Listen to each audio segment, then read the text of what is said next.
Good morning, Liz. Morning, Glenn. Happy Friday. Happy Friday. Yeah, it's been a week Yeah, it has. for everyone. Texas is still in the thick of it. Um, What a mess. what a mess. What a We mess. had it last week, Yep. Portland metro area. I've never witnessed the kinds of damage and destruction we had to our trees and buildings. Um, Power outages. Power. I had my ex-husband living here with us for 2 days. Oh my gosh. Well, that's pretty wild. The bright side of a blended family. There you go. Yeah, Make the most of it. yeah. But I've been thinking a lot, and I know you have been too, about we're a year in to this pandemic and this massive disruption, and it's long since worn thin. And I was reading an article about the impact um, as the backbone of caring for everyone, and the people who had to drop out of the workforce more so than men, how women are doing to cultivate resilience when we're being deprived of so many relationships. And so I was hoping that you and I could talk a little bit about some of those life hacks or just mental hacks, because some of it is stuff you can do to replicate the sense of community, but some of it is what we just have to do within ourselves, which is, as you know, I find really hard because of the 12 squirrels that are always running around in my head. Yeah. So what do you think? Yeah, I mean, as you and I texted earlier in the week, and this is coming up with clients a lot, and we are going on a year, and no one expected this to last a year. A couple weeks or a couple months was what everyone really had in their minds. And I'm hearing a lot of conversation about loss, just a feeling of loss of this or that. Sometimes simple things, just touch or Mhm. being in the same room with others, and sometimes big things. And the big things are different to different people. Um, and it caused me to go do some reading and go on the internet. And I always told my kids, don't believe everything you read on the internet. But if nothing else, the sparks some conversation and some brainstorming. I did set this up in case we wanted to spend some time, um, because as I really read into some history and go back into conversations about concentration camp survivors. What set apart those that survived from those that didn't?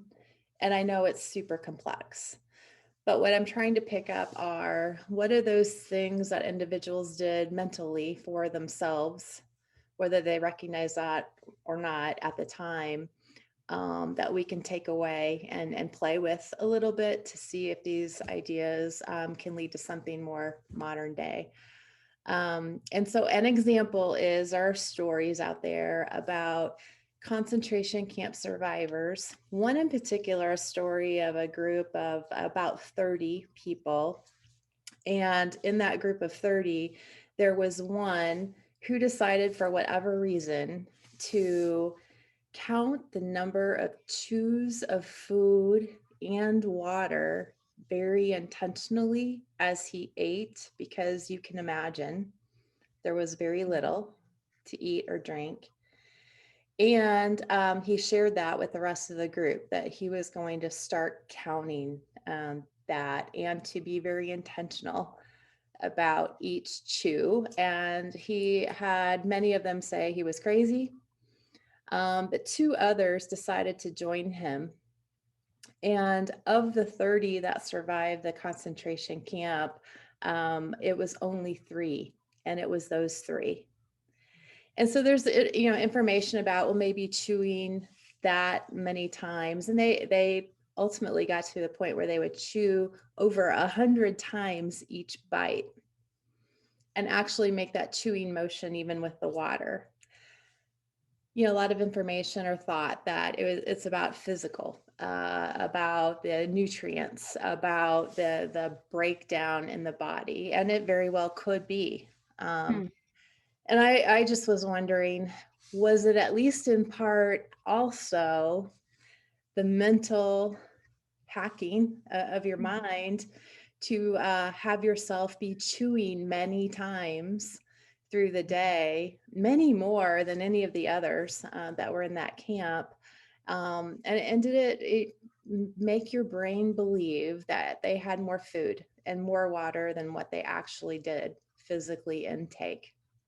And then Wow. as I read more, some survived because they made a very intentional goal of trying to remember all of the fun family times that they had, and writing books about those times, which had to be so hard. Mhm. But they didn't avoid that. In fact, those that wrote down the fun and the love and the community that they had shared previously did better. And those that actually wrote down cookbooks of the meals that were so powerful in their culture to preserve the heritage, the legacies that they wanted to ensure that their children and grandchildren or others in the community would be able to carry on after them, did much better. So it's as much about, I think, food and community around a meal Mhm. is very human and very Yeah. much a love connection.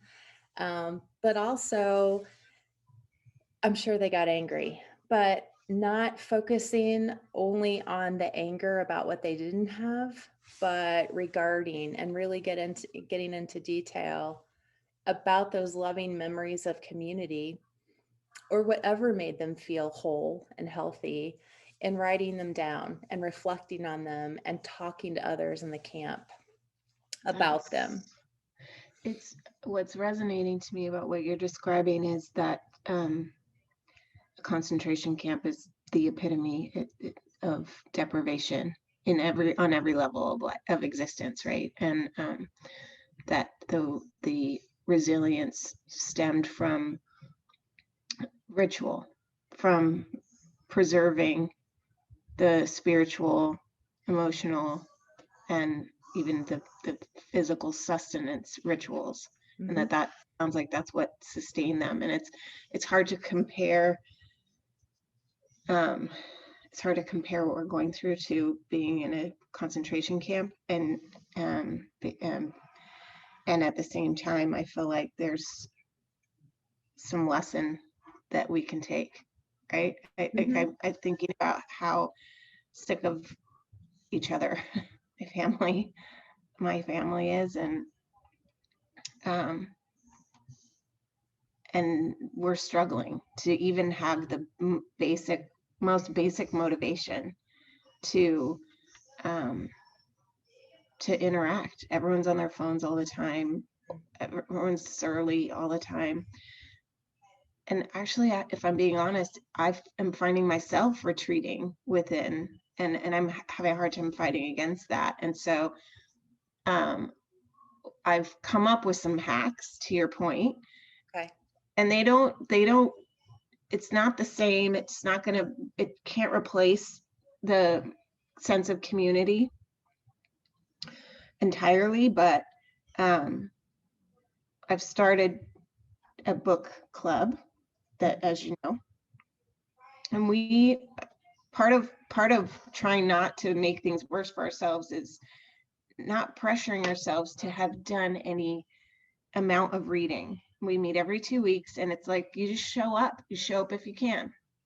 Oh, good, you're gonna write that one down. You show up if you can. We talk a little bit about the books, but more it's just we check in with each other. And um, I find myself thinking of it sometimes as just, oh, one more thing. But then I show up, and then when I hang up, I am blown away by how restored I feel just from connecting with other people. And we have all generations represented in the book club. Um, the other thing I think has been community service, which of course is hard because that means you go out and we are trying to be safe and stuff. But every Saturday for the past year, my older two kids and I have joined with our community members doing a service called Packed with Pride, where we're boxing up um, food and then giving it to the drivers who take it around to the people that don't have enough food. And I think that's probably the single most thing that has it's replicated what I used to have in the office, going in the office or going running with my girlfriends, because we're being physical and we're being safe. It's all socially distant, but it's probably the 4 hours in the week that I actually feel not ensconced in in the deprivation and just in this stress that of who's worrying about who's suffering. Mhm. What about you? What are some of your hacks? I'll play on this one a little bit. I hear people just, they miss the office. Now, they never thought they would say that, but they do miss the office. And so some of the office was about moving around. And so I do think we've all gotten into a habit of one Zoom call after another, and they're scheduled back to back, and we sit or we run in between. And I'm wondering, do we do what we used to do in the office where you allow a meeting to only last 45 or 50 minutes to give people travel time in between? And do the same thing on Zoom. People need a break. And then during the break, they walked. So in between Zoom calls, we could do 2 to 3 minute walks, even if it's just across the room and back a few times. It could be on the phone with somebody, just a quick 5 minute check in call, like, hey, how are you doing? So, walk, calls, How obviously, about this one? Look at this one. yeah, In between my Zoom calls. there you go. Jump. I got this for Amelia because she was, you know, Yeah, because she has ADHD and she needs to get her energy out because there's no recess, as to your point. But I should be using that. you should. I mean, that's a That's great. what you're saying? Yeah, you got the Bosey ball, or you got the little mini trampoline or a balance beam. Do something. It doesn't have to be complicated, and it doesn't have to take a long time, and it doesn't have to be an hour at the end of the day or an hour before. You could be 2 to 3 minutes throughout the day and really rack up a lot of minutes of movement. Maybe this is oversimplifying, but I honestly feel like you're making me have an epiphany right now. Okay. Because when I think about we're all tired, we're all feeling deprived, depressed, stressed. When I think about exercising the way that I did prior to the pandemic, which was considerable, um, it just seems like one more thing to me and it's soul crushing. But when I think about, okay, just jump on a trampoline for 5 minutes, Yeah. that's not daunting at all. Yeah. I'm going to start doing that. Yeah. And when we think about even getting on the treadmill, it could be for 1 minute. It could be for one lap. It could be, challenge yourself to do 10 laps in a day, and it can be, back and forth. But, just be a little bit lighter with all the expectations we had, and use the movement and community service as ways to mind hack your brain to think we are kind of getting back to normal, or we can create a little bit of normalcy. Another one You, I hear a lot about is everyone misses concerts. Music is, so fun, and it's art, and it means so much, and it means community. So, concerts, we have concerts available to us on YouTube, on just general TV. We have just all kinds of music apps that have live music available. Can we, with our own little families, just pretend, we are enjoying a concert, and, take the lights down and make it fun, and enjoy it. Just different things like that.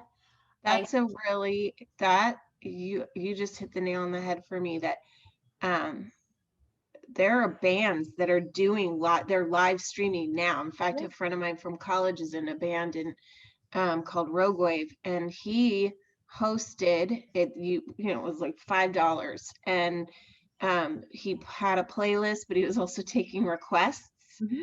um, in the chat, and it was amazing. Plus, you could interact with all the people. If it's like this, we knew a lot of the people. I had gone to college with them, and I was seeing all these names pop up, and so you could see people being like, "Hey, Dan Beveridge, hey, Allie Gerard." Like, it created community, to your point. Yeah.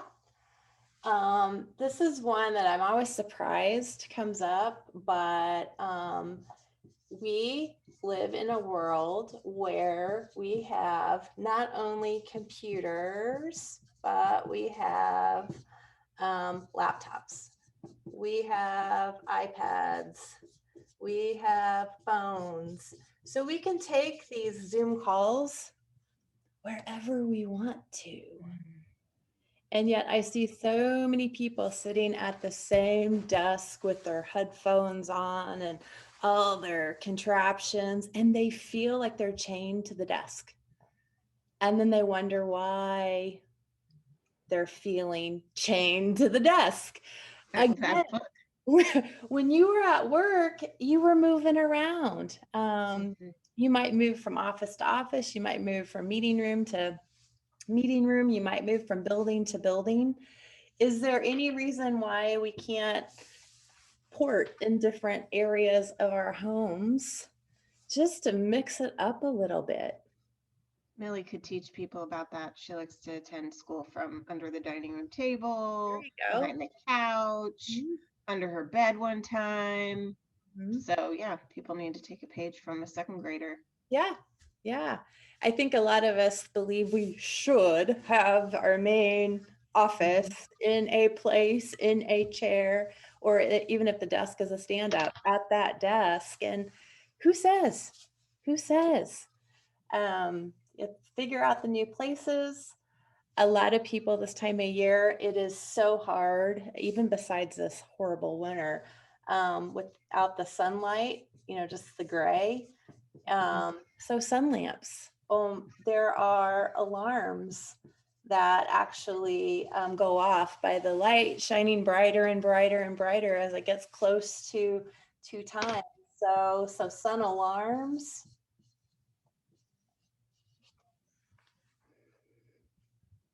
Have we really tapped into all the different ways, new ways to create that normalcy we were used to? I have one more for you. Yeah. Um, this just came from last night. So, we haven't seen my extended family, my sister, my brothers. I haven't seen any of them for a year. And my niece's birthday was last night. And we decided to do a Zoom. Well, so they were having their dinner, we were having our dinner, and she's gotten us all into Survivor. And so we had a Survivor trivia competition. It Okay. was so great. We had the Zoom on my husband's computer, and then I had my computer, and I was reading the trivia questions, and we went through several rounds. And it was so much fun. it felt like we actually spent quality time together, even though we weren't physically next to each other. In fact, both my niece and my sister texted me later that night, said, that was so fun.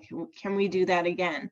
That's a great. And yeah, it was great. It's the best thing that I've done in a while. Yeah. I think another one is perspective. And what I mean by that is I got a call from my mother-in-law. First, it started with a text and then it became a call yesterday. And she said, I know you and Liz are doing these videos, and I just this week started really watching them. And I want you to know you all really talk a lot about how to make things better and how to improve things for women quite a bit. You also seem to take it pretty hard. And it makes me want to tell you, all of you out there that are watching these videos, that regardless of how little you believe you're doing or that you might not be good enough, think about it from my perspective. This is Judy talking, she's over 70. What if this pandemic had happened when I was your age, raising my two boys? And we wouldn't have been able to allow them to leave the house and play with their friends because they would have had to have stayed apart from their friends, and they would never have kept their masks on. So I couldn't have allowed it. And she said, that's really all we did in those days, was let the boys go out and play with friends, run around the neighborhood, bicycle to this house or this house, besides having them get their homework done and not being able to leave the house until they got their homework done, Mm-hmm. and send them to their room to get their homework done. She said, imagine if this had happened 40 years ago. You all as women are doing a wonderful job.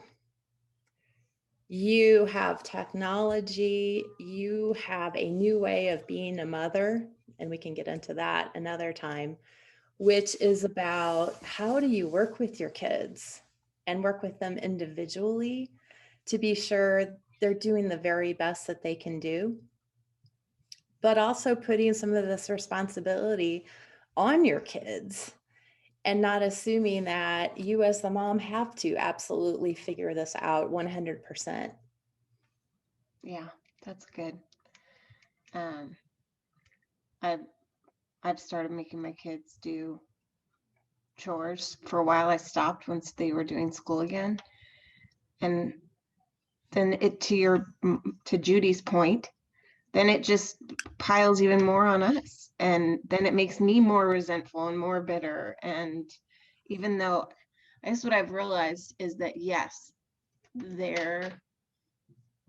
are suffering. And to them having to do a chore is one more boring thing. However, it's part of the social contract, Mm-hmm. right? Like that's the thing, is that the social contract still has to be preserved, and it's not just on us moms to do it. So um I don't know, that gives me another idea that Yeah. I might have my kids maybe take turns making a meal, like making dinner for us. Yeah. It might be the most disgusting dinner I've ever eaten, Yeah. but instead what happens, like last night I spent 4 hours making dinner, and my husband, because he eats anything, was like, this is amazing. I thought it was pretty decent, but both my daughters were like, oh mom, we've eaten this chicken with ranch like 500 times. Can you cook something else? And it just deflated me. So I am going to turn that around and say, yeah, let's eat something else. You're going to cook it, Yeah. even if it's you made us mac and cheese. Yeah. You know, how much respect is that showing them? Yeah. Okay. I love it. I'm going to do that tomorrow. And Tomorrow, kids are making dinner. hey, it's back to that meal thing. I'm really starting to get a sense about how important meals are. to all of us. Mhm. And it frankly doesn't matter the quality of the food. Mhm. That's not the important thing. It's the camaraderie, it's the community that it builds, it's the love that it shows that somebody was vulnerable enough to try to make something to show their love to the rest of their family or their friends and be willing to go out there a little bit. So to involve the kids in that early on, especially right now when we all are at home, would be awesome. Well, what I think the epiphany I'm having right now is, um, yes, they'll probably grumble, but they're grumbling regardless without it because they have no stimulus, Right. right? They're so isolated and bored. And so, but that's why I don't push them to do things they don't want to do, or at least I shy away from it, is because I'm just exhausted by the grumbling. But the grumbling's going to happen regardless. Mm-hmm. So It is. tomorrow night, kids are cooking. It is. I mean, what would you rather them grumble more about? The fact that you didn't give them enough time on their device, or that they had to actually get out there and figure out how to create a meal and learn something. Or that I came in their room and brought them laundry that they have to put away. Ugh. Right. Do you know how much laundry I put away, Mom? You know how much laundry we do? Thank you. I feel like I've gotten some great life hacks today, Gwen. Well, I happened to hear a Coldplay song today Hmm. as I was dropping Isley off to school. It's called Everyday Life. And if I heard it right, I came back and wrote this down. A partial lyric in their song is, "We are the future of history." We are the future of history. Huh. So, all this stuff, even though we may grumble, our partners may grumble, and our kids may grumble, we are creating the next history. Yeah. And usually they remember the good stuff. They'll talk about it. They might remember some of the bad stuff too, but I'd love for anybody that watches this video to let us know, what ideas do they have? What have they already done that's working, so that we can really create a better history. That quote, that song lyric reminds me of like smoking doobies in college and sitting in the gutter thinking deep thoughts, or at least Well, thoughts that we thought were deep at the time. maybe they were, but it spoke to me today that Judy's history with her kids is very different than the history she's hearing us create with our kids. And I'm not sure we recognize that unless we hear that from the former generations to provide us with a little bit of perspective. So I really appreciated that. The wisdom of Judy. The Thank wisdom you, of Judy. Judy. Maybe we'll have to have Judy on sometime. How's that? We should invite Judy. Oh, she'll love it. All right. Well, So that was thank you, it. my friend. That was Thank great. you. Thank you. Well, see you soon. Yes, you will. All See right. me very soon. All right. Sounds good. Bye.